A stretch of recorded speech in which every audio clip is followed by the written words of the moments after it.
Yeah. Satish, over to you. Yeah, good evening, friends. I'm Satish Mahajan. Extremely happy to meet you all. Meet you all, in fact. Okay. And the interesting part, I think we will keep discussing about this, that I think everybody is having a long weekend.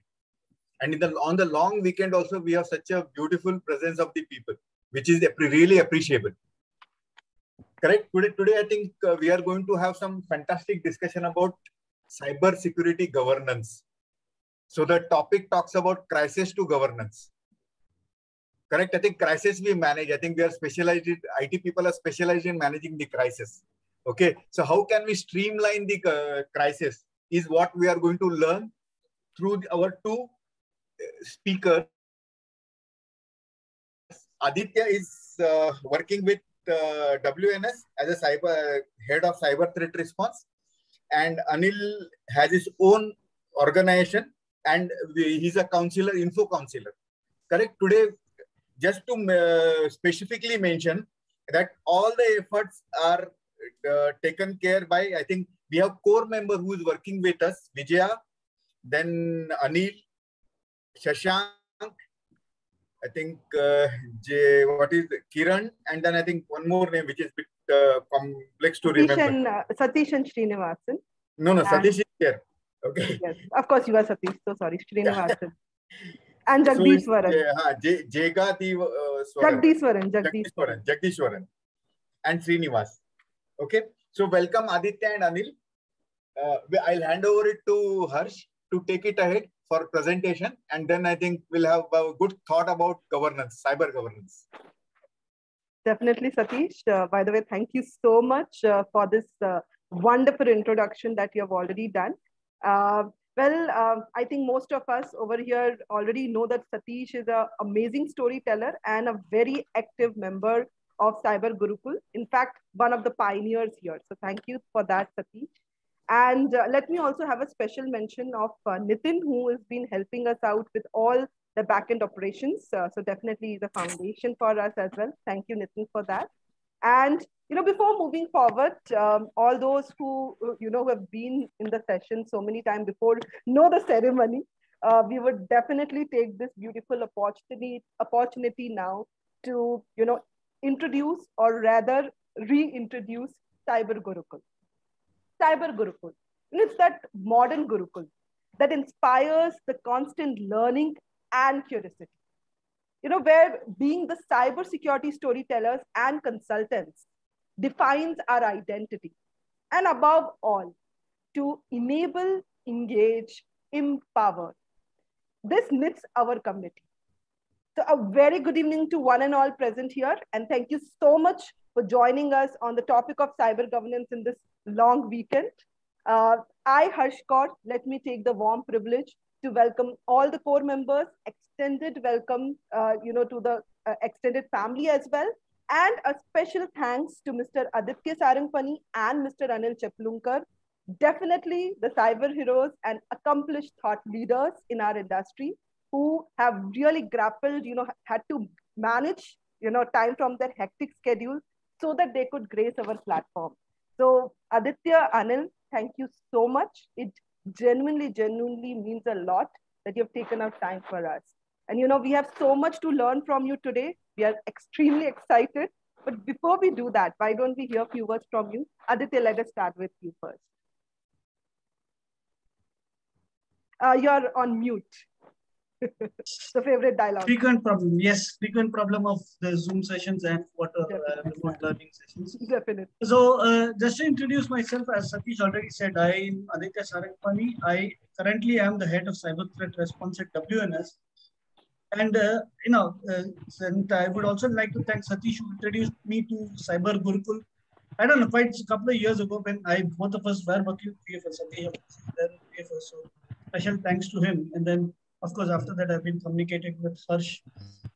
So in terms of my experience, to go to the more formal side of it, I have been in cyber security, information security. Don't ask me the difference because, there are various differences, but we can do it one-to-one. For almost 17 years now, so I've seen, right, starting from building the policies to managing the entire function. And at this point where I'm managing a cyber threat response, which looks like it's a technical role, but now that you've gone, I don't even know what threat intelligence means. It's just intelligence. I try to use it. I know whom to play. Now my team knows whom to reach out to, may have that done, but I don't do it myself. So kind of a balance I had to make between being a core technology guy to managing compliance, which is where, as the title would have suggested, sometimes it's compliance comes with a lot of negative connotations in terms of you're forced to do this, because compliance is also policies of your organization, some of which not always make sense. We'll come to more stories like that as we go through the session. But that's a brief introduction about me. Over to you, Anil. Thank you so much, Aditya. Well, I must say, impressive one at that. And definitely, we are eager to leverage your well-diversified experience. And yes, you may have a mix of role. That is what really matters. As much as technology matters, it does matter how we are expressing it that. And that is what exactly Cyber Gurukul believes in. And that's the reason we actually have your presence today. Thanks, Harsh. Thank you so much. Anil, I would love to now, share the dice with you as well. Thank you. Thank you, Harsh. And Aditya, that was a wonderful intro. And definitely we will have a number of things to discuss while going through the session. About me, I'm Anil Chiprankar.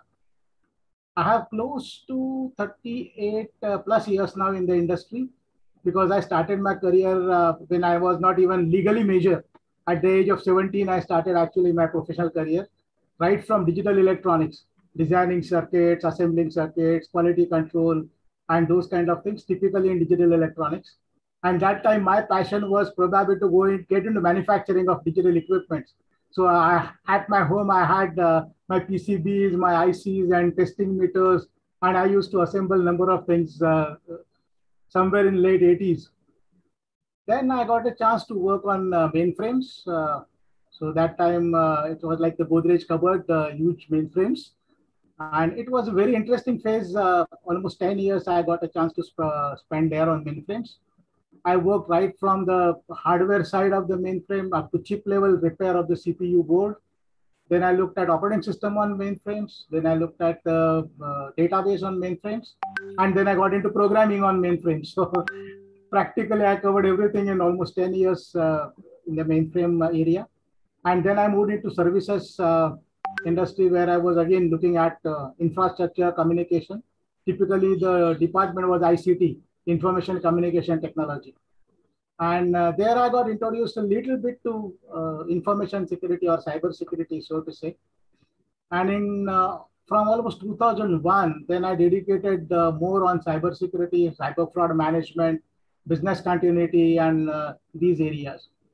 So almost 10 to 12 years, I was working with British Standard Institute as their MPanet trainer. Recently, last 3-4 years, I was not able to devote more time, because last 5 years, I have taken up a full-time role in one of the healthcare industry to advise them on information security or cyber security per se. On the professional side, I have done my kind of IRCA accredited principal auditor for ISO 27001 that I got almost 2 years back. Then I'm a CISM.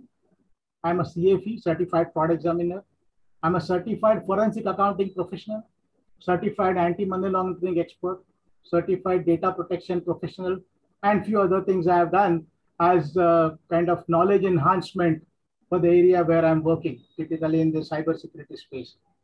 And one disclaimer that whatever we are going to discuss today, all the opinions expressed by me are not necessarily vouched by my organization. It's purely based on my experience and my knowledge during this thing. And as Aditya rightly said, technology expertise really help you to actually see a little more holistic way of cybersecurity. And I actually experienced that because I worked right up to chip level maintenance. So when it comes to actually looking at this IoT type of securities, I really could get some experience, dig out my earlier knowledge base and figure out where the signal to be tapped and how we can block that signal to be tapped by somebody else than the authorized user. So that really helped me. So going forward, we'll discuss some of these things. So it's pleasure to be on the platform. We are Yeah, equally, Anil, thanks. Sorry to interrupt you. Yeah, actually good to know your background. If you've people have seen my role, I'm a mechanical engineer by qualification. I started off by programming PLCs. So that's close to what Anil has done. He'll understand what it is, but not at the chip level. But yes, but that does allow you to understand how things are controlled, what needs to be done, and so on and so forth. Agreed. So sorry to interrupt you, Harsh.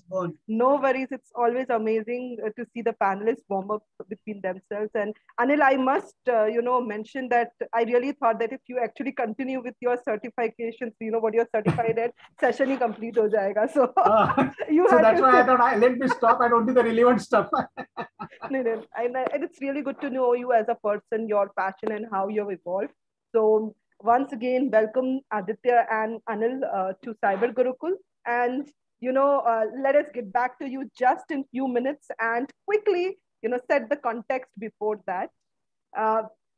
Continuing with the walk that we took last time at Cyber Gurukul to break the bias that this industry, cybersecurity as a function faces. This time we have thought we will imbibe this path to cyber maturity with taking the journey from crisis to confidence with effective cyber governance. And that is what exactly Anil and Aditya would be helping us to do that. Well, we'll have a detailed discussion on that. I just thought, it's also critical to discuss on what is happening around us. What's the story around us, especially from the pre to the post audit phase. And I'm sure what I'm going to show you now is something that each one of us will be able to relate. So I'm sure from the pre to post audit phase, we go through a tornado of emotion in itself and experience. And I can already see Anil and Aditya, getting warm to these images. Mudda kya hai bhai? That is how I think we start with the pre-audit phase, that confusions that goes around it. And then just to do that, first you say, "Arey kya kehna chahte ho?" Exactly. $1 million expression, right? And then after that, life में इतने surprises हम नहीं देखते जितना उस 1-2 दिन के अंदर audit में देख लेते हैं. So I think Mr. Bean expression really does that justice, right? The next one I'm not going to explain. So a disclaimer here, all of this is just for light fun. So let's keep it till that. And as soon as the audit gets complete, this is the phase of the audit. I think we really feel कि यार कोई promotion नहीं हो गया है, salary hike से ज़्यादा sense of achievement लगता है, right? So I think no red flag. No red flag. No major. So people are so happy. True, very true, very true. So I think that's very true. A lot of us can actually connect to this expressions that Mr. Bean has. But some of us also come in the second category, including me, because I'm still to face the fire of audit and the experiences. So I come in the second category of Mr. Mir. Let's just go through that as well. 2030, the systems and processes. Here is Mir Singh attending the Gartner Summit. Now I mentioned कैसा लग रहा है Mir? The world of 2030 is an interesting time frame to think about. So I think that I belong to Mr. Mir. For those who have attended the session before, would now realize that Mr. Mir, who is also my adorable 3-year-old nephew, is the brand ambassador of Cyber Gurukul. And just how he's thinking from the Gartner Summit angle, maybe I belong to Mr. Mir in terms of Cyber Gurukul. So Anil, Aditya, you'll have to do a lot of work for me today. So, before we actually continue, maybe we can take a little, kind of an opinion poll, not exactly a poll, but you can message, you can, share vocally, which category you belong. Do you belong to Mr. Bean category like Anil and Aditya, or you belong to Mr. Mir category like me? Let's have some chat, chats over here, or maybe someone would like to also, speak up about this. Let's do that for a few seconds. Like Mir. Yes. Okay. Like Mir, who said that? I'm so sorry. Balakrishna. Balakrishna. Okay. Balakrishna, you're in my team then. Okay. Yeah. Can I hear a few more thoughts out here? Harsh, I'm in your team as well, Hitesh. Okay, perfect. Hitesh is also in Meet's team. We're also getting some answers. No, Aditya, you cannot be Meet. you are in the Bean team. I think everyone loves already Bean. Bean hoke bhi Meeri bol raha hai. Okay, Abhishek. I'm in the Beans team, but at the same time, I'm in front of that revolver which the Bean is pointing out. So, Okay. Thank you, Anil, for mentioning that. I'm in The third 3 group. groups. Okay, Satish, can you explain Revolver. that? Revolver. Okay, so you are also being Because specific. I faced Aditya lots of time. Good. Not me, Satish, it was the auditors that I encouraged. No? When Satish was managing IT for BFS, where both of us were working, and me as part of the InfoSec team was responsible for the ISO 27001 audit. So, so me or one of my colleagues would be with Satish just to do fielding that we don't fail that audit. Because, although it's not that we don't trust Satish, he's an extremely knowledgeable person, but then, just to ensure that, because it's, for a large organization, it's a multi-site thing, which Anil will recognize with. And the last one was IT. What are you doing?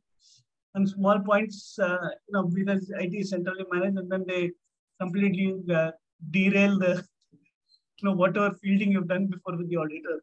Which is why, Harsh, I said I'm in Meet's team, because every audit has its own, depending upon how the auditor interprets, you have your own, what is he asking? Why does he want that? And you have to think of an intelligent answer, on the face of it. So I'm sure that these are the stories. It's always there. These are the stories that we break the ice with. Basically, infra guys manage answering the security related queries from the auditor. And how you can just imagine 2 different waves of discussion, because we never bothered about logs. We never bothered about discussion, updatings. Okay, we are only bothered. So basically, it's out of box. So that is where I think governance plays a key role. Absolutely, Satish, I agree with you. This recent experience which I had around 2 years back, when I was conducting a rather coordinating audit for one of the organization, and their office, one of the office was in US, and it was scheduled that the US auditor will visit that office. But on the day of the audit, the mother-in-law of the auditor got admitted into hospital. So he said, now I can't go there. So what we did is, we said, okay, the local auditor who is there in my office in Mumbai will do a remote audit of that US office. So we had a video call in the evening, and the head sitting there in US, he has a fantastic answer for every question which the auditor asks. If he says, okay, in case of any of these logs or monitoring, who you look into? It's Anil. Anil is there. He will answer all your queries. You only ask physical security because Anil does not manage physical security here. Rest all Anil manage. Amazing. On a serious side, hi, am I audible here? Yes, Kiran. Yes, Kiran, please. Yeah. So one thing, while I've seen mostly on a serious side is audit is largely looked as a compliance activity in most of the active organizations I've seen. But if you look at security, or a security governance is always not equal to compliance. You have to do far much more thing to stay in compliance, stay in control, and that needs a proper security governance. I think that's one point I wanted to put it on. Yeah, absolutely, Kiran. I mean, we are just trying to keep things light here, as opposed to the more serious thing Absolutely. of actually going through an audit. Absolutely. But I think it's good that we hear the different sides of the story, and वो बोलते हैं ना पिटारा ही खुल जाता है इनमें. So thank you, Kiran, Satish. 15 years I'm managing the security audit. Not in this organization, but earlier organization also. So I'm well versed with what the kind of questions which can come, the kind of compliance requirements, and that makes me feel comfortable. Basically, Satish ne sare answer ratta mara hai. वो याद रखो. Most expected 21 Navneet guide, huh? Yes. It's really good to start. All those who thought it is a cyber governance session, on a long weekend, can actually feel, okay, there's some fun to it also that can happen. So we have already, kind of started what we wanted to do, that purpose, the story needs to change. Our quotient with cyber governance need to change. And I think Kiran also did mention a little on the difference between governance and the compliance. And I also am Mir here, so I'm sure we'll cover a little more on that as well. And that is what exactly we'll continue doing that along with these stories, amazing stories that we were just hearing. I think above all, what we are discussing today is about the mindset change, right? Maybe some of us need to really understand, some of us with this transition that we are seeing, from the point-based to a platform-based cybersecurity strategy, from a threat-centric to more like a risk-based approach. We all are now also seeing those transformation in the cyber governance and compliance space. And we realize, I think each one of us who has faced the fire or not of audit experience, we realize this is the foundation of cyber resiliency, of the business viability itself. But then to rise above this storm, we do need to step by step decode cyber governance.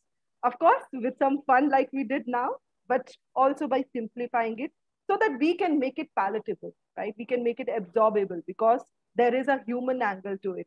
So that it's not every time goes to ki Anil answer kar de, right?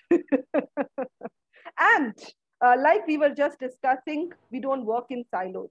So cybersecurity is more like an enabler, like we say in terms of business. So how does it get impacted? Aditya already was telling a story around that. So it's definitely amazing that we'll continue doing that. And above all, what are those cornerstones which is common across the different InfoSec compliances? For all the Mirs here, if we want to start our journey for the compliances, and for all the beings here who may want to reevaluate where we stand, especially keeping in mind this era of rapid transformation. How do we exactly do that from the framework to the implementation phase? And finally, meet the objective of making compliance as a tick mark to a valuable business practice. How do we increase the ROI? And that is exactly what we'll do today with a lot of fun now. Let's also get a lot of insights. And first, let's break the ice with Aditya with the flavor of 3 C's. Aditya, over to you. CISO, COVID, and cyber governance. How does that work for you? So as a CISO, as a risk management professional, what you're looking at is your primary, if you look at your primary KRA as the head of information security or cyber security, whatever the role name is that reduce the risk to the data that the business processes. And that's one of the core. How are you going to do it? Yes, you have technology in place to protect everything. But, in the focus that you see on many discussions is it's always there has to be technology. There are 2 other pillars to it, which is people and processes. You have processes in place. Yes, you may not need to put that expensive technology. You have people, again, as Harsh pointed out in the slides, so just showing, there are people issues. So, I mean, I remember when I was a CISO for Liberty General Insurance prior to VFS, any time a vendor came to me, sorry, Harsh, I know you are in the sales field, but saying, yes, sir, my product does all this, you can protect all your infrastructure. I tell you, okay, my problem is my sales guy who's out in the field all day, talks to his friend or rival and passes my client information. How do I stop that? Technology done. I mean, can I put up something in their brain? Yes, maybe there might be a technology to do that. It will be expensive. Okay, I'll find the budget. But the problem is, I will run afoul of every privacy law that is there in the country, in every country, basic, because it's a invasion of a person's private time. No person is, so okay, you can't do that. So what you can do, you can say that please don't, because you are losing, maybe to a salesperson, I say, yeah, you are giving away a potential sale, which means you may, it might make the difference to you not meeting your target or just being short or just being over the target that's been assigned to you. But that's a people issue. That's where InfoSec comes into this one. That IT security InfoSec is typically, even to date, is seen as one that says no to everything. But I think a more humane approach, making people understand why we are doing this. No, and I've had that experience as even Satish for that matter, because he was handling IT. This question was, I mean, I had built up that level of trust. Yes, you're saying no, but can I know the reason? Maybe we have had healthy discussions, and sometimes he's come up with points which I didn't recognize. I mean, like I say, I might be have worked in information security for 17 years, or in case of Anil for 38 years for various aspects of IT.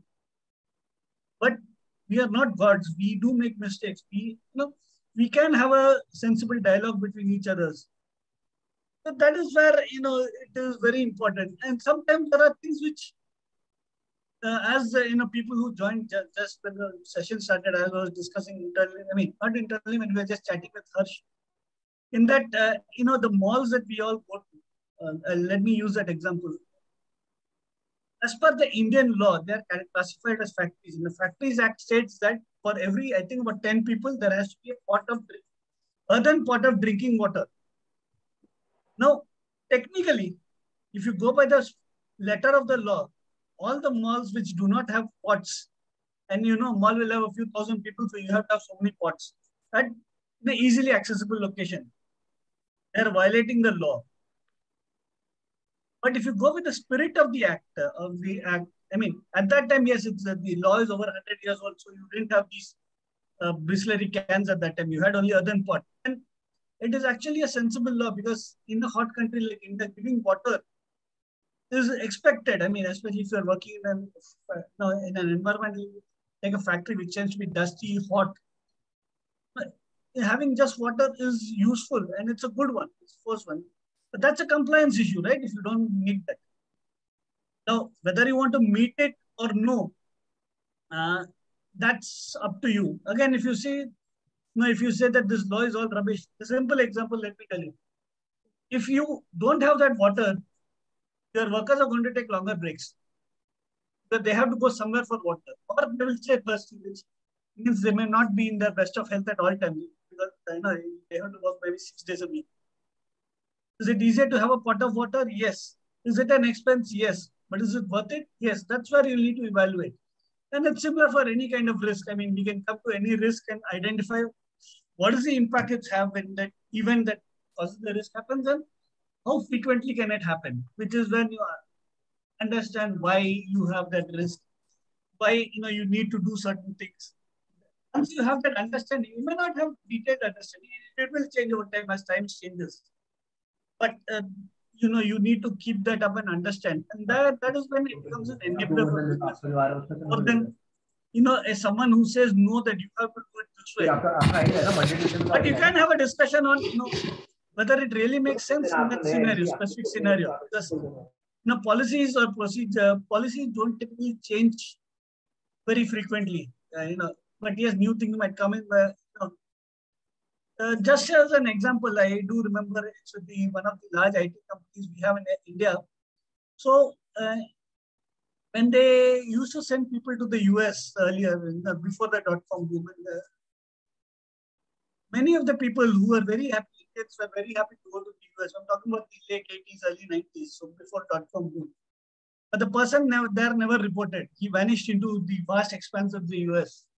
So they came up with a policy that you have to have a surety here in India first to sign, and there is some financial cost attached to it in terms of pay for so many days, your salary, the expenses of this one, and that kind of bond is valid for up to twice the time that you are deployed there. But did it make sense? Yes, in that point of time, yes. But people forgot that you need not do that for very short trips, like couple of days trips. When a notice period is 3 months, that he will come back and work in the Indian office for 4 days doesn't make sense. That you're actually going through a lot of paperwork to create, because it's all on stamp paper. It's a proper agreement between the employee and the company. Does it really make sense? And does that person actually need to give a guarantor for 4 days? Okay, let him go for a week. He'll come back for 2 weeks. It's fair enough. They subsequently changed it, but this is where you say, no, rules need to change and adapt to the scenario. That's very true. Simple examples. Yeah, that's it from me, just as an icebreaker, in case you want to know where I come from. we would, definitely love to dig deeper into these stories, and really amazing. Yes, rules mean something, and we need to keep that spirit of the act, like Aditya mentioned. And definitely governance is everywhere, and we had some good examples with something as basic necessity as water and what's the importance of it. And of course, like you said, Aditya, we need to deduce every problem from the people, process, technology element. And the sales wali baat thi wo main dhyan one-to-one discuss. Anyways, thank you so much, Aditya. Let's come to you now, Anil. Now that we have, break the ice with some good analogies. In the start, Kiran was also mentioning governance is much bigger than compliance. And honestly, even I was wondering what it exactly means. So let's me take you this way. What is not cyber governance? What is that we need to first understand about this as a concept and debust the myths? Okay, good. And as you rightly said, Kiran has already made a kind of pointer there. So I'll pick up from there itself. And thanks, Kiran, for that.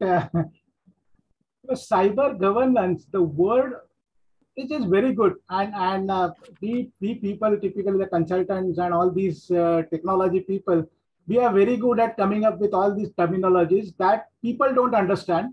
So we only understand it. Then we try to say, now I will explain you, and then I make a money out of it. Similar to, I always say BPR.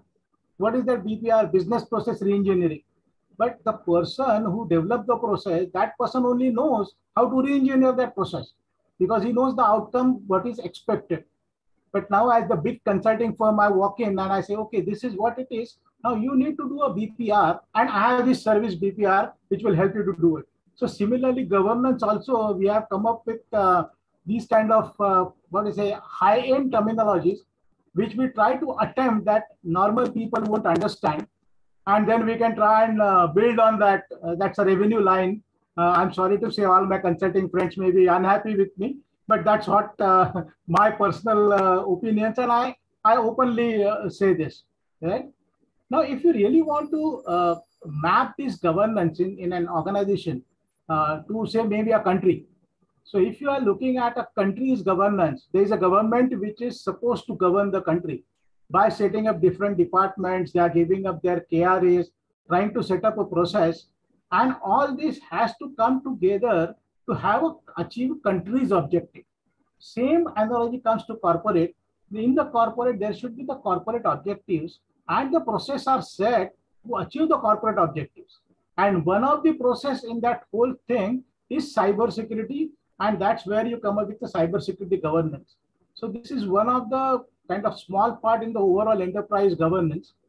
And as Aditya also mentioned, the compliance part, if you really look at a tick mark level compliance or try to implement it by the letter of whatever written in the law, then it's difficult to achieve the objective. And I have these experiences because I used to be in the court as an expert witness for some of the cyber fraud cases where I have done certain investigations, I have created the reports. And over a period of time, I really understood that if you are able to convince the judge sitting there, then you can win the case. Whether you are right or wrong, it's a different matter. But if you are able to convince the judge in a very kind of convincing manner, and then you can definitely go through it. And these kind of experiences I had, not even in judiciary, even in audits also. So similarly, as Aditya pointed out, the very good example of earthen pot, that is very valid, maybe compliance requirement at that point in time. And today, if you want to implement that, and even that happened with some of my compliance auditors when I was working as a kind of elected director for a cooperative bank. And when I was facing the auditors, I asked them, okay, RBI has written this policy, but what is the objective you want to achieve out of this policy? And the auditor say, see, I'm not concerned with objective. I'm concerned with what is written here in the RBI. I said, if I understand it correctly, for example, when you want to disburse the loans, you are supposed to monitor why those loans are being utilized so that you can try and avoid the fraud. So if I have a set up the process and I'm able to showcase that this process meets that objective, then why you want to say me that, no, you need to have this committee, you need to have every 3 days a meeting, you need to have maintain all these records. But if my process is able to achieve all these objectives, why you want to just make a tick mark? and that's where Aditya rightly pointed out, come to the spirit of the regulation and not just the letter. And if we are able to really kind of, dissect the law and try to look at the objective and implement that objective, then you can really come up with this proper governance structure, and then you are able to achieve the objective which the enterprise want to achieve. And even in my consulting experiences, I have been consultant for, again, almost 20 years, so to say. Today also, although I am working as a full-time role, it's more of an internal consulting because I need to consult my other business guys. So typically, as per our title of the discussion, crisis to confidence, in my experience, most of the organizations have really gone into develop something like this governance framework or implementing the controls when either they have faced some incidents and they have really suffered the burns of that incident, or there is a regulation or a regulator asking them to do something. That's where that compliance tick mark related governance comes in, or there is a competition who is actually going ahead with implementing this governance. Now to beat the competition, you also want to implement that. So you want to go ahead with that. So these are hardly 3 or 4 major reasons why the organization want to go for governance. So essentially start from crisis and just implement something so that we can get ahead with it and just address the crisis. But in that case, what happens is the long-term goal of that corporate governance was not really looked into. And typically, even in some of my client assessment, where they have called really big guys who have a real big name in the industry to have a corporate governance, cyber security governance for them.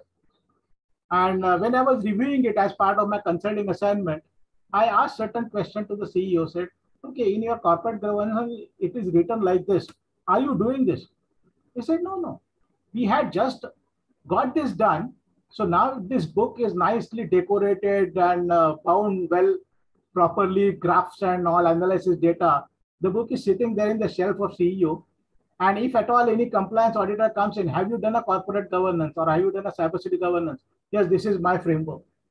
But is that framework actually tailored to your requirement? Is it capable enough to achieve your objective? That is not really looked into.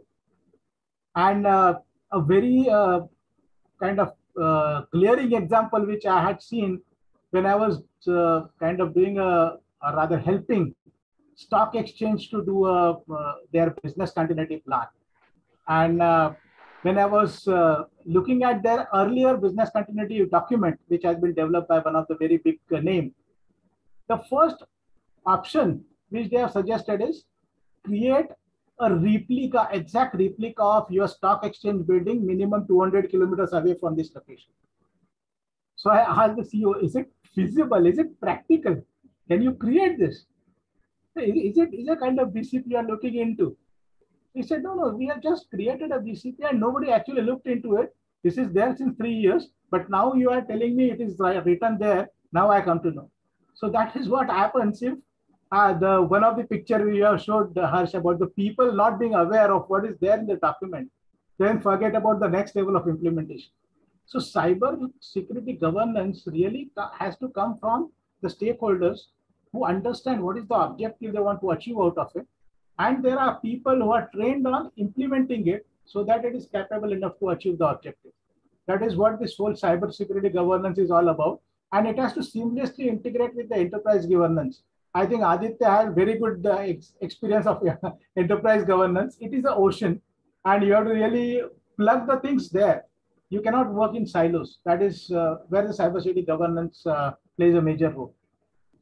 Yeah, I mean, I think to add on to what Anil said, even when you do governance, you also need to look at, understand what is the objective, and you have to change it. It cannot be a static document. Like Absolutely. Said, just to one example, I don't know how true this is, but what happened was, this is in case of Punjab Police, but understand the context. I mean, like I said, I'm not really validated whether it's true.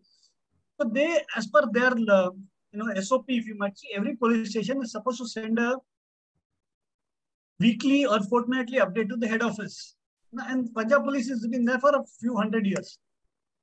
The problem with sending it to head office is technically head of Punjab Police was in Lahore before India was partitioned. Do you really think the police stations in Indian Punjab are going to send the updates to Lahore? If someone had not noticed it, it would be there. There are enough examples of policies being followed. Have been said, yes, yahi kar rahe hain, yahi kar rahe hain. I mean, we keep doing that, but nobody really gives a thought of why are we doing it? It's really relevant. No, it's the same example of the Factories Act example again, because when the act was envisioned, there was nothing called a mall. Mall is categorized as a factory.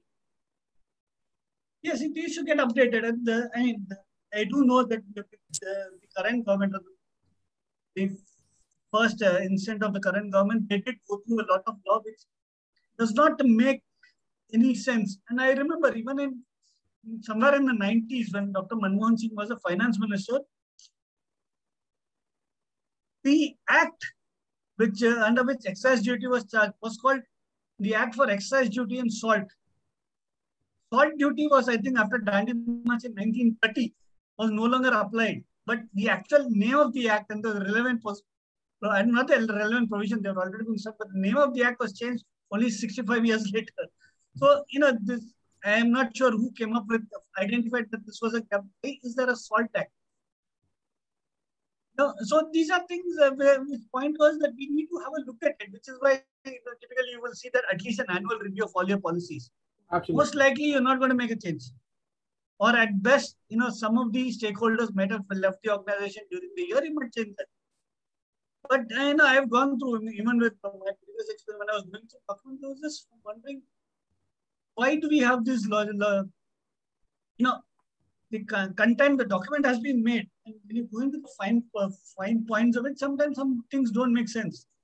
The other side, as to, one of the points that Harsh came in for this discussion is when we moved into COVID, as a person handling information security, our policy says that every 42 days your policy password has to change. That was enforced. And till that time, till people started working from home, because of contractual requirements, we were pretty much insulated. So external access was not allowed, and there was a limited VPN and all that. But when people are working from home for an extended period of time, when the passwords expired, I had no way of making them change because I can't even have the IT engineer inside. We were still at least in India, under lockdown. Oh yes, so we had to make a extended change, extend the policy so people don't get that updates. That was a risk we had to take. And so so when the subsequent review of the document said, I added that point saying that in case for any exigent circumstances we need to change the policy, I will not update the policy document, but it will be exchanged over emails, which at least for an audit, from an audit perspective, I say, yes, this is my policy says as emails for temporary updates is accepted. If it is signed off, I can provide those emails and I'm compliant. So it's not a checkbox, but it's making it not only relevant, it is not only in terms of the spirit of the law, but also what is practically doable. I think very rightly put by Anil and Aditya together. Somehow, like we see work from home is a big dynamic change in itself, right? And since we were more driven with the crisis, the incidents, and what has been told to us, the regulation, that's why it's always important. Why needs to be understood, right? And that's the reason the corporate objective needs to be understood. And for the implementation, of course, a human angle, the judge story, definitely that created that magic. So the human angle, we really need to see why and who. Of course, there are other factors which becomes very critical. That is how we can actually create that awareness, maybe and map it with the enterprise governance itself. Even if you have to work outside those silos, this is how we are actually going to integrate. We have the common goal and we are, as a team working together, right? The people, process, technologies, I think more like how it comes up to this stage. So, we have discussed quite a bit of a stories of, how we are exactly facing the challenges, what is the mindset change we need to do. But like also Aditya mentioned, implementing it's a different story in itself. So, while we get more into it, Anil, let's take your help at this point. We have a couple of these different compliances. Let's go more on a cybersecurity flavor currently. RBI, Personal Data Protection Bill becoming an act. or maybe, ISO 27001, keeping in mind those corporate objectives, keeping in mind the human angle, what are those common cornerstones? Maybe you can give us some, specific examples. How do we start or reevaluate? Okay, that's a very good start point actually for cybersecurity governance. So when we say cybersecurity governance has to be defined keeping in mind the objective of the corporate, and that objectives can be derived from the business requirements, from the client requirements, from the internal stakeholders requirement, from the regulators, or from the industry. So there are various areas from where the requirements can be drawn, and then the framework can be designed. Now, for designing a framework, again, you have a number of kind of ready-made templates available, so to say. One of the famous one, which typically our InfoSec guys use, is the ISACA-driven COBIT, right? And I have got wonderful experience about COBIT also, because COBIT again is a pretty high-level stuff. And when you want to really implement it, you have to tailor it to your requirement. And in one of my client, even that consultant who was implementing this was very well-known kind of person there. But when I actually went into the client and do the assessment for them, I realized what the consultant has done. He has actually copied the COBIT, what is there given by ISACA, just in a different format in the client's document, and said, this is your corporate governance framework. Now, how that is going to help the client to implement it? So I then advised that person, also he was a very good friend of mine. I said, you make an effort to customize it to the client, because otherwise client will not understand head and tail out of it. It will just remain as a document. So COBIT is given as a kind of template, but it has to tailor to each and every industry. Now, when you look at the sectoral regulations, as you mentioned, the RBI. So if it's a finance institution like bank or a fintech, you have to draw the requirements from RBI, because they are the regulators who are going to govern the business environment. If you are into insurance, you have to draw the requirement from IRDA, right? If you are into telecom, then you have to draw the requirement from TRAI, Telecom Regulatory Authority of India. So as a consultant or as even a CISO, you have to really look at from where this requirement come from, how you use the requirement to achieve your corporate objective and the compliance objective. And that's where ISO 27001 or even NIST cybersecurity framework or other type of frameworks that really comes handy. So a good start is identify the requirements, look at where we are currently, and then look at these different kind of regulational standards like ISO or COBIT or anything else, and try to customize it or tailor it to your requirements, and then go ahead and develop your own policies and procedures, train your people to do it, and then go ahead and implement it. That is how the whole, I think, overall framework design to implementation. And the important thing is continuously monitoring, because as Aditya said, these needs to be dynamic. This cannot be static. So if the business requirement change, if the regulation requirement change, then you have to make the change in the policy, procedure, or even technology to suit to that requirement or to meet that requirement. For example, say today RBI may be saying that all the financial record, you have to keep it secured for 7 years. So I might have computed what storage is required, what kind of controls I want to put it there. Now, tomorrow, if RBI comes back and says, okay, now the law is changed and you have to keep it for 10 years. And then I cannot go back to RBI saying that my storage does not allow me to store for 10 years, so I won't store it. That is not going to work, because there is certain reason behind putting that regulations. So I need to change my approach and see how I still be able to meet those requirements. So that is where my framework also should be accommodative, is dynamic, to actually pick up all these requirements and then go ahead and implement it. So Anil, I think just to add, I think while this topic was discussed, I always feel that the person who is implementing should know the business well. Yes, so absolutely. The person knows the scene, because I think the planner may not be a implementer. Business guy. Yeah. Okay. He may not be a business guy, because he just gives a framework saying that these are the things which I require.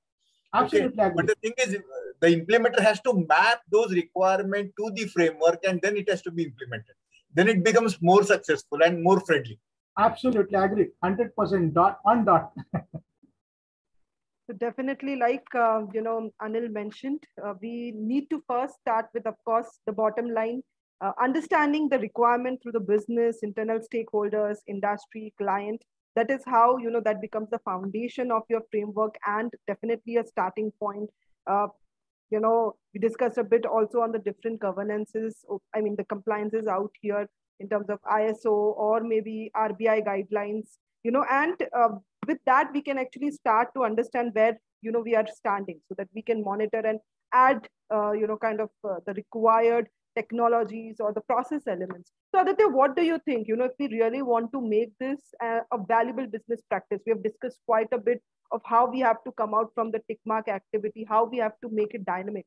But, playing a kind of a CISO role out there, for you, what do you think are those common elements? Or let me discuss more on the process or the technology elements that, come across the different, you can say these compliances, and, how you think you pitch it to your management. How do you build up that case or that ROI? So let's get to you for that. So, yeah, see, it is, with InfoSec, if you go through common, one of the most difficult things is evaluate the ROI. Yes, there are formulas, but they're not necessarily accurate because you are trying to evaluate the cost of something happening, which you're trying to avoid. Now, of course, the basic things, yes, because they give you the basic level of protection, but as Anil said, it depends on the regulation. So, for example, I was part of the working group when before IRDAI came up with its cybersecurity guidelines in April of 2017. And during the discussions and subsequently in this one, they actually, if you see the rule, it says that the CISO should report into someone who is there either on the board or at least one level above from the board. Ideally, the CRO.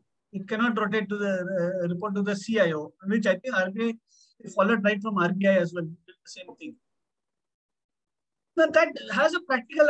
There are adequate discussions on whether the CISO should report into the CIO, should have an independent reporting, or some people are saying ideally the CIO should report into the CISO. Again, that depends on. It comes down to what your organizational outlook is. What is the relationship between the CIO and the CISO, and so on and so on. There is no silver bullet for this solution because, as Satish, who we also manage IT infrastructure and other IT things, would attest to, their focus is on ensuring that the system stays up, not waiting for InfoSec to complete the testing, ideally. Now, yes, they will. So yes, you have conflicting priorities because they are ideally supporting the business, whereas InfoSec is trying to. So as a CISO, what your primary aim is to ensure that people understand why things are being done. There are, and you do have a discussion with business because they do have their own specific departments have specific challenges. Let me give a very simplistic example of that, saying that as an organizational policy, you do not allow access to social media on your machine, office machines. And you might have a cloud proxy solution which enables that even when you are on outside the office network. But if it is for the corporate communications team who actually maintains the social media handles for a company, do you allow them do you have to allow it for them? So you make an exception.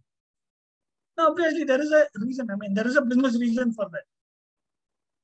And quite often, if you when you're trying to put it in ROI perspective, it is not always financial. It is also your, your reputational damage. How do you evaluate it?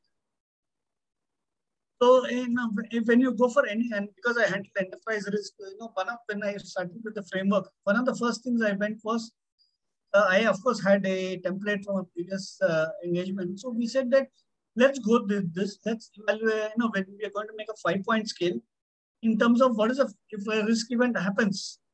What is the template? So, what is the financial loss? It could be human loss.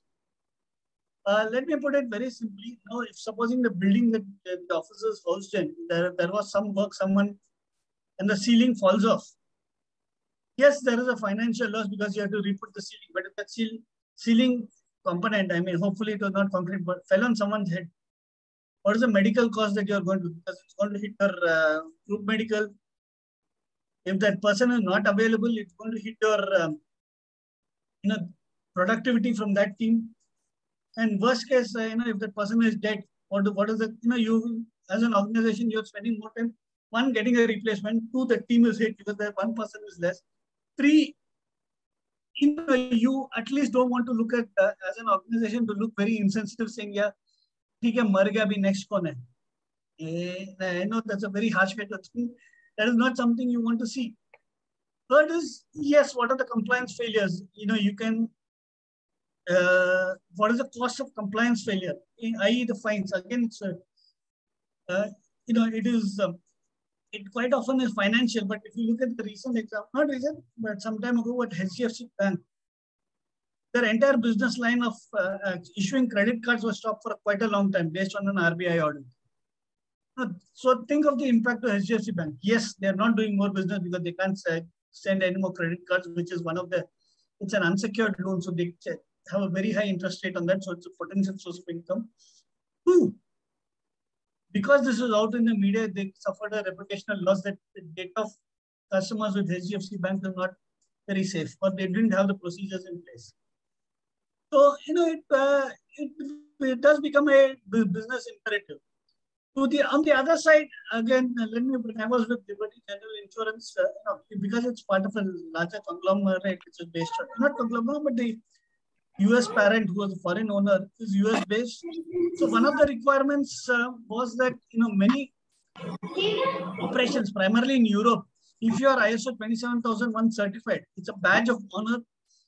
It's a mandatory requirement for you to sell insurance to some other company, because it's their policy. ISO 27001 means that you do have the, technically, and it's reviewed by someone, that you do have the processes to secure the data. But when it came to India, it was a presentation saying that, yes, it will cost us. We do get audited because it's to compliance. Now, once it's to the standard, but the procedures, processes are already kind of compliant to it. So we really want to take that additional step to get certified. And what is a additional business value will it come? Because in India, nobody really bothers. Now, maybe at a corporate level, some, but yes, that input has to come from sales and marketing team. Do our clients actually asking for it? Because typically, if you look at the, a general insurance business, you have the retail insurance, which is your run-of-the-mill motor insurance, health insurance that you sell to.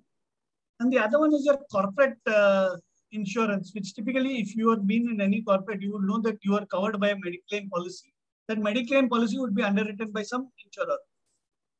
For an insurer, that is that one Mediclaim policy, especially if it's a large company, it means it's a lot of premium. As opposed to, your individual Mediclaim policy was what, 25,000-30,000 rupees per annum.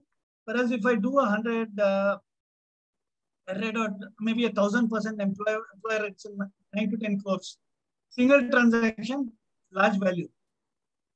And of course, there are underwriting guidelines. I won't go into details on that, why you want to underwrite on that.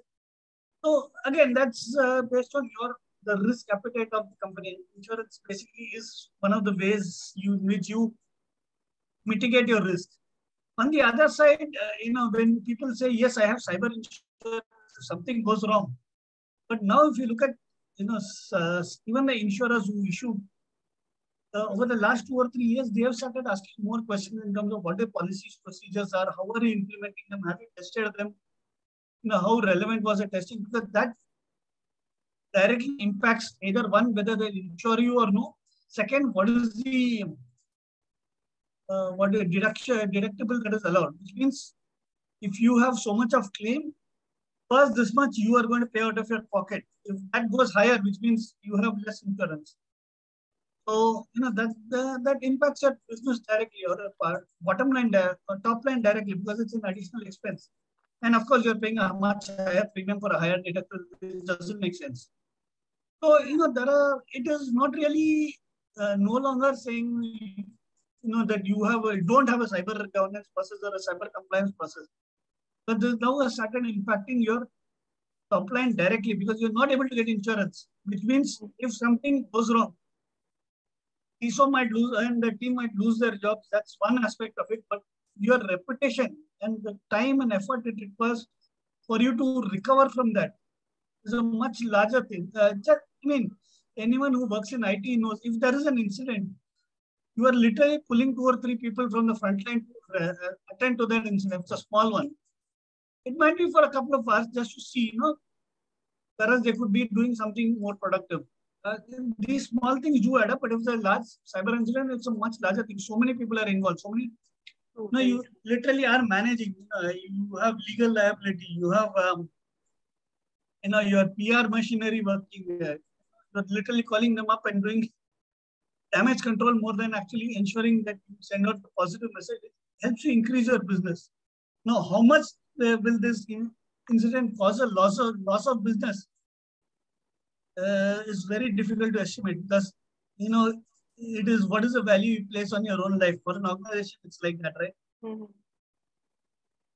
Great. I think, Aditya, you did mention quite a bit on how we are supposed to evaluate ROI. I think that is another area where we need to make change. While we are talking how we are going to make change in the foundation, the framework, to the implementation, while we are building up the case, making this a valuable business perspective, we also, of course, we will cover the financial angle, but let's not miss out the legal liability, the reputational damage it can cost, the human angle to it, and, of course, cyber security incidents, the kind of damage, the disaster it can create is something very, very serious. So, the business impact, like very beautifully, Aditya gave very good examples out here. We need to remember that.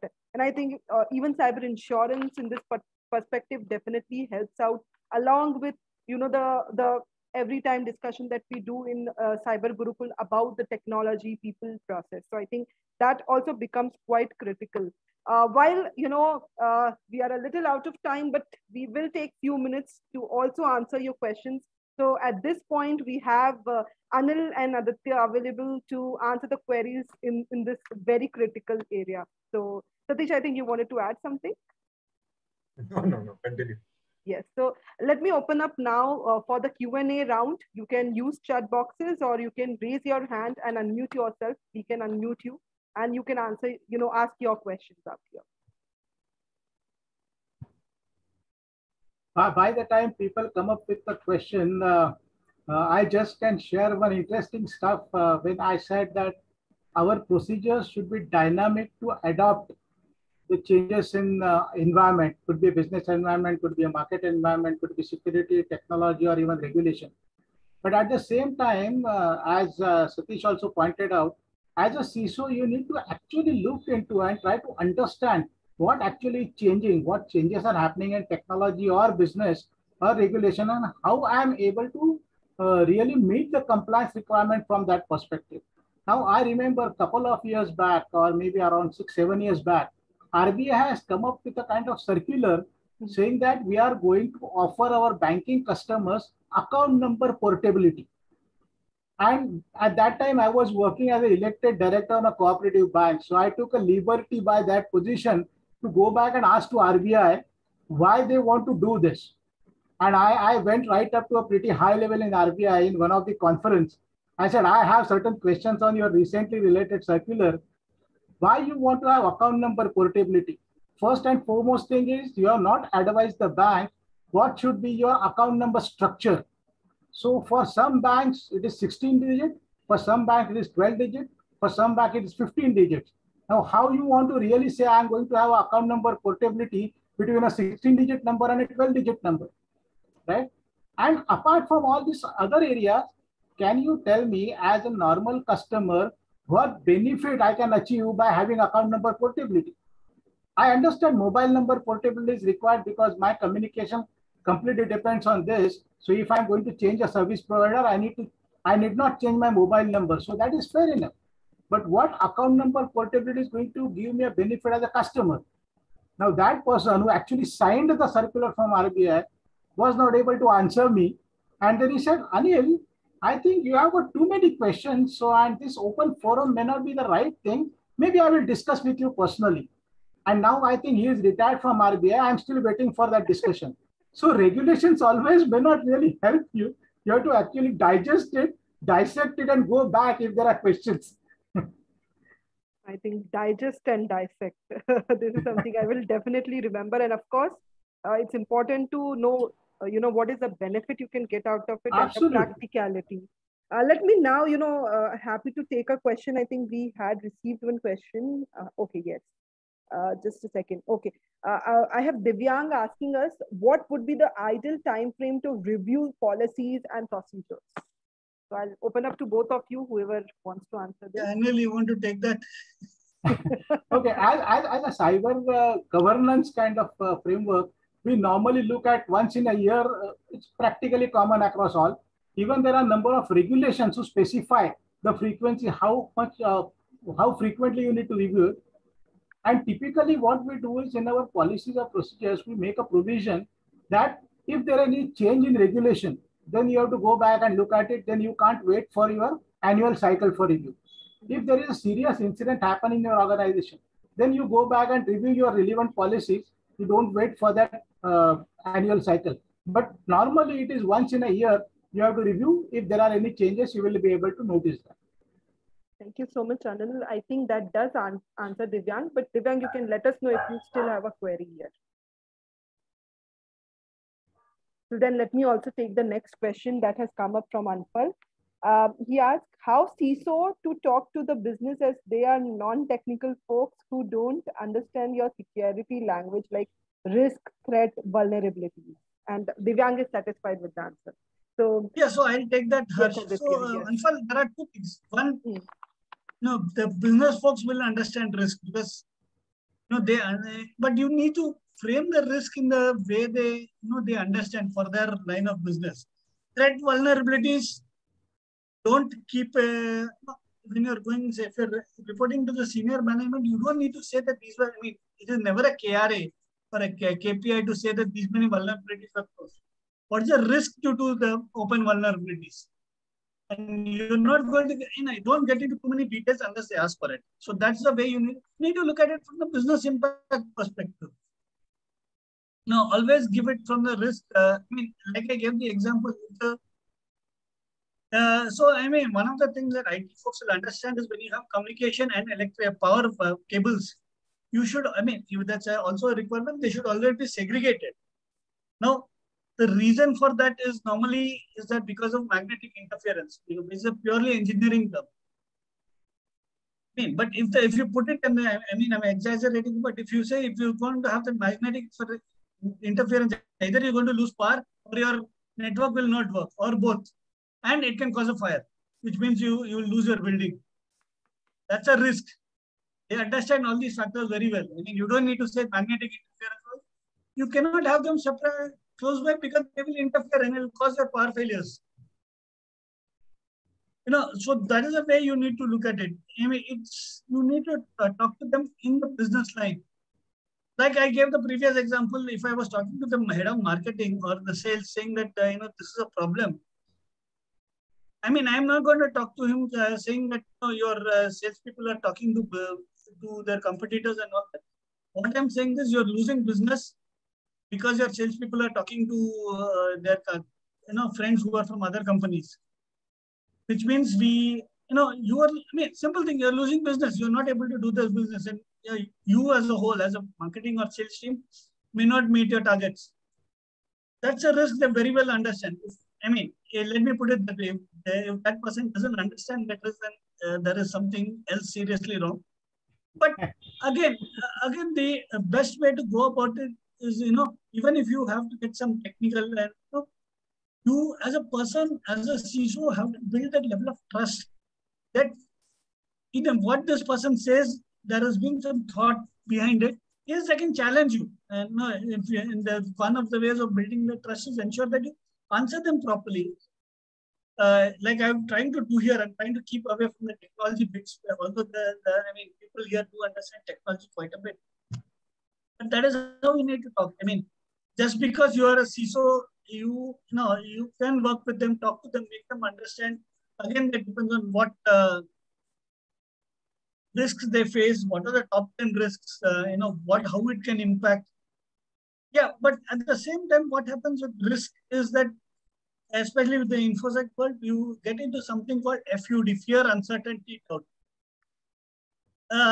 And it's a understandable feeling. The more, in a generic way, the more you rule by fear, At some point, someone will say, you know, I don't want to swear on this call because I know there are, you know, they will no longer regard that irrespective of what happens, which means you already lost that control. So stay away from that FUD too much, but ensure that the risk is communication. It's ultimately in your communication. Great, Aditya. Anil, you want to add on to that?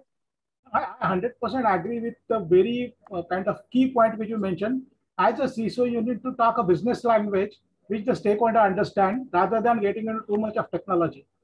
So essentially, you need to develop the business understanding. You need to develop the communication skills, and you also need to carry with you your own technical knowledge. Because I will tell you, in one of my client, the board of directors, one of the board of director member who was a little independent director, he is a highly technology expert guy. So he was kind of PhD in communication technology and those kind of stuff. So after doing the initial presentation, then he started getting into a technology area per se. And to the level, probably all technology guys here, they know we have this 7-layer IP stack and everything, transport layer, application layer, physical layer, network layer and all. So he started getting into that. And I was happy that I was able to answer all his queries based on my technical knowledge base, which I gathered over years. So he was quite happy. So essentially, you have to ensure that you know what this business guy is trying to tell you. So you're ready with your technology stuff, at the same time mapping it the business stuff, and then definitely you'll be able to get through it. I think very well put by Aditya and Anil. Mapping business with technology is definitely critical, and it's the common language. So building up the business case with, like even shared before, you know, the ROI perspectives, the financial, the reputational damage, losing your business, the compliance penalties could definitely be the way of how you can present the case to senior management. Let me also share another question by Vinod. By the way, I hope that until, you know, Aditya and Anil has answered the query. Until you answer, let me take the next question as well in interest of time. Vinod asked us that to manage compliance at crisis situation, we create interim work around governance process with internal process, with client approval on requirement. May I know the common risk involved in these workaround process? I think this is actually I'll take that. Critical. It's similar to, you know, if anyone in the IT field will know that there is a change management process. It means any change you want to make to your production systems, you know, it goes through a change, which means it is proposed by someone, it is, you know, written down, all your steps are written down, you go to a tab and cap, it is reviewed. The tab and cap is essentially to look at the risk of the entire IT estate. No, before, you know, once they approve. But if you say every change management process will also have something but an emergency change, when it doesn't go through the entire cycle, but those approvals are taken post facto. The reason for that emergency change is it cannot wait for that cycle to go through. Something needs fixing. You cannot afford your system to be down for so long. So that is where that workaround you know, I think we know, right, was asking around, that is where it works. It's a crisis situation, so you're doing everything to fix it. Same as when you have an incident and you're responding. You know, so once that crisis is you know, subsided and you have stabilized the system, look at it. What are the workarounds you applied? Are they still relevant? If they're still relevant, it requires a process change. Update your processes and document it. You know, just a generic. I mean, to answer your specific question, what are the risks? The workaround might work at that point of time, but you know, you really need to evaluate what are the risks. So I'll tell you, I once had an analogical story. There was one guy who was hiking in the mountains. He got lost and it was raining very heavily. So just trying to find some place to, you know, stay there till the rain subsides. So he sees a monastery. So he goes in and he asks the monks there, saying that, can I, you know, it's raining very heavily and I lost my way. Can I wait, you know, inside? They say, yes, you are free and we will give you dry clothes, we'll give you food. You are free to walk around anywhere. Just don't disturb the monks when they're praying. He said, okay. Then he said that it was a very heavy rain. It rained for a couple of days. Just walked on. But one thing he noticed was every night, one of the monks used to put a bowl of milk just outside the gate door. He was surprised what happened. Then he asked one of the monks, I really like what you're doing. It's a peaceful place. I mean, I'm sorry I've stayed for so long, but one thing I couldn't understand is why do you keep that bowl of milk outside? That monk said that we have been doing this for very long. We always do this. But let's ask my teacher who's been there for a longer time. I went to that older monk. He also says, yes, since I was a young monk, we have been doing that. Then he said, but let's go to the grand teacher who is very old. He might have some insight. Then they went and asked him, and he said, yes, I remember when I was a fresh monk. At that time, there was a cat who used to disturb us during our evening prayers. So the grand teacher at that time said, place a bowl of milk outside. So because the cat is hungry, he'll drink the milk and go away, do not disturb us. But now it's been so many years, the cat has been dead, but nobody really thought of that workaround we did at that time is no longer relevant. But we still do that. It is no longer required, which is what, I mean, it's analogous to what you are saying. Yes, it was a workaround applied at that time. But, once that issue is resolved, you no longer need to do that. You probably had to wait. In the case of the monks, you had to wait till the cat went away and didn't come for a few days, but you need not have continued. But this also goes to the previous point we were discussing, as some of the rules and procedures you made at some point of time are no longer relevant. I think that you need to evaluate that. I think that's where, like Anil also shared, one of the very critical, part of the monitoring.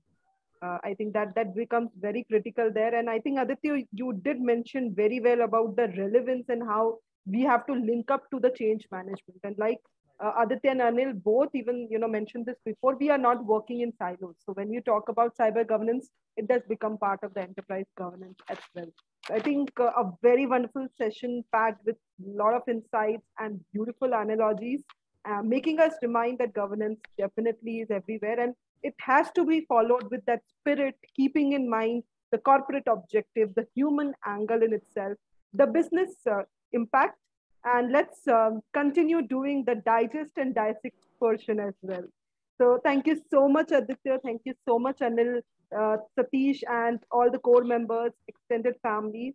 It's a wonderful session that we could do today. We will continue doing that. But before that, Aditya, Anil, your final verse before we close down. Thank you so much, by the way, for joining. Amazing session. Thanks, Harsh. Thanks to all the Cyber and Anil as well, of course, and the Cyber Gurukul core members and others who attended.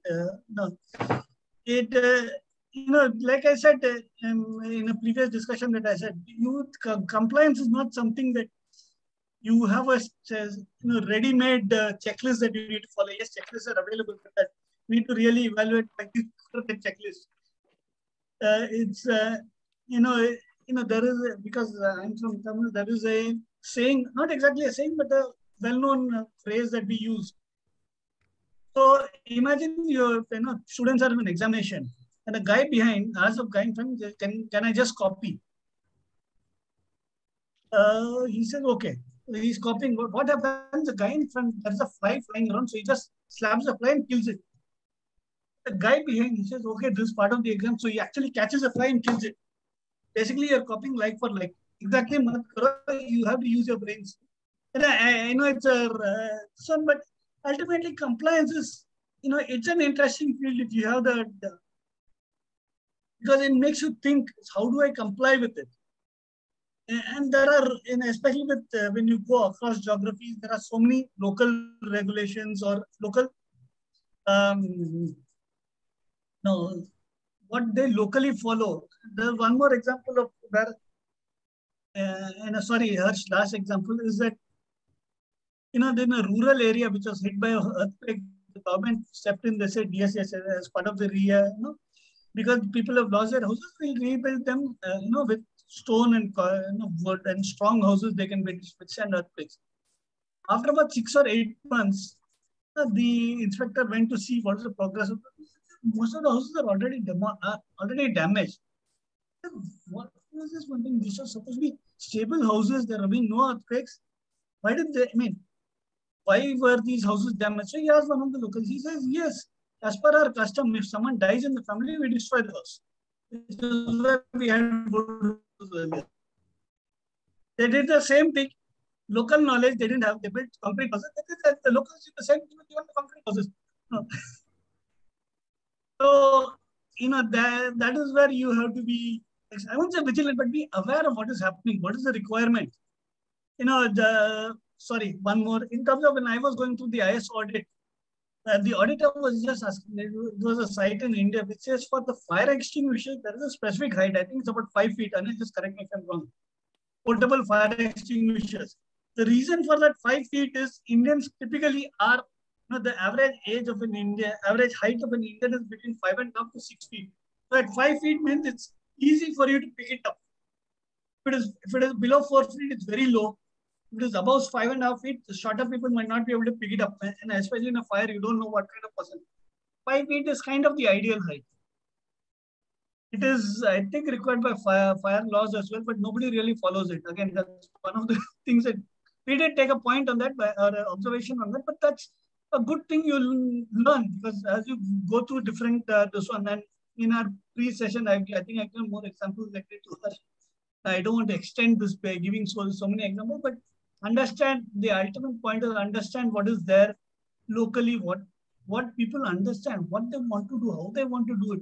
Only then you can have a governance policy, and obviously you need to look for changes in terms of how the local person, how people understand it and interpret it, and go on.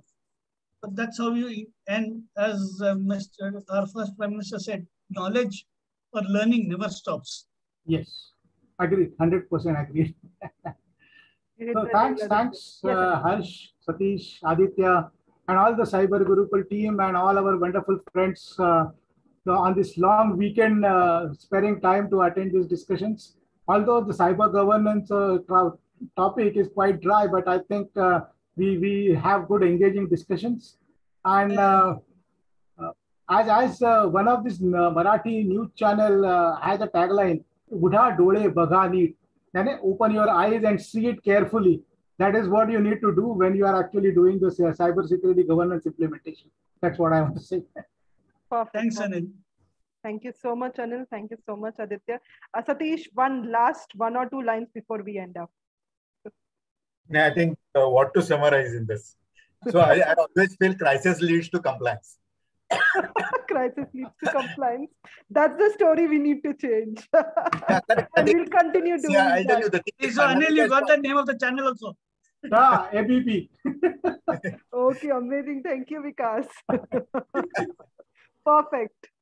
Thank you so much, everyone, for your time. It was an amazing session, and definitely, if we have sessions like this, cyber governance would not be a dry topic anymore.